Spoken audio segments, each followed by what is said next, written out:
I'm here with Kevin Pollak, who you know from everything, but most recently probably The Marvelous Mrs. Maisel. What's it like to be on the Maisel train? I mean, this has kind of been a runaway hit for Amazon and for everyone involved. It is as surreal as it gets, because, you know, you read the script, or in my case, I saw the pilot, and in a panic, the creators of the show, Amy and Dan, said, "Oh, no, we don't have in-laws." So I got to see the pilot before they called and said, "Please join the circus." Yeah. So you look at that and you just think, well, this is spectacular. Yeah.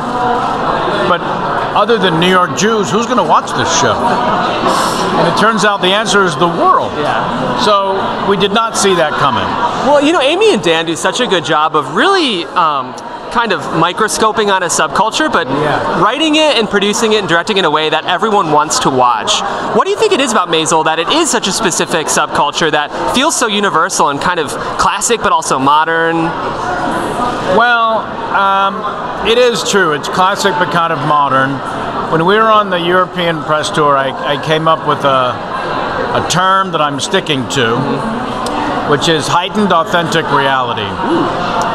Because there is a sense that is heightened and magical, but it still feels real, like this is happening or happened. But there's such attention to detail from Amy and Dan, and then the department heads in every department are astonishingly talented, and then the cast is ridiculous. So, yeah, it is a bizarre, surreal amount of success, and yet I feel like Amy and Dan have earned that, and it's but still, it still doesn't happen to this degree.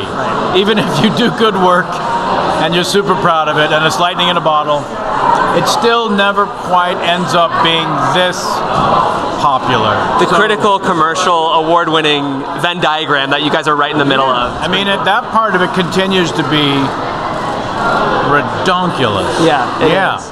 Well, it's so fun because I feel like Amy and Dan have been creating wonderful television for so long, but this does feel like their masterwork. Like, it feels like everything that they're great at kind of coming into one show. So yes, yeah, there's a lot of lightning in a bottle, and great talent leading to this moment. You know, Tony Shalhoub and I joke a lot about that on set. What we did that led up to this weird seventh coming of our career. When you look back, what's one thing that you think, I can't believe I did that? Other than this interview? Thank you very much. Our producers will be flattered that you said that. In a positive way, I can't believe I did that. Either way.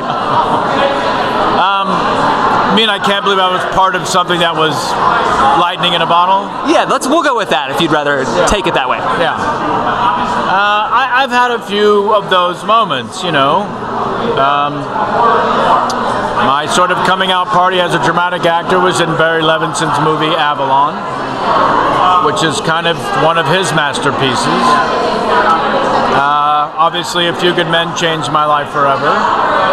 You know, I went from auditioning to getting offers, and for an actor, that's the goal line you cross. And then a couple years later is Usual Suspects and Casino in the same year. You know, there's these moments, and if you're lucky, you have one. So I feel like I've overstayed my welcome in a big way, and then Maisel comes along. It's too much. In fact, the Jews say it's too much already. Well, it's not too much for us because we'll take as much Kevin Pollak as we can get, and really appreciate you taking the time to chat with us, and can't wait for season 3. We're back to work in a couple weeks.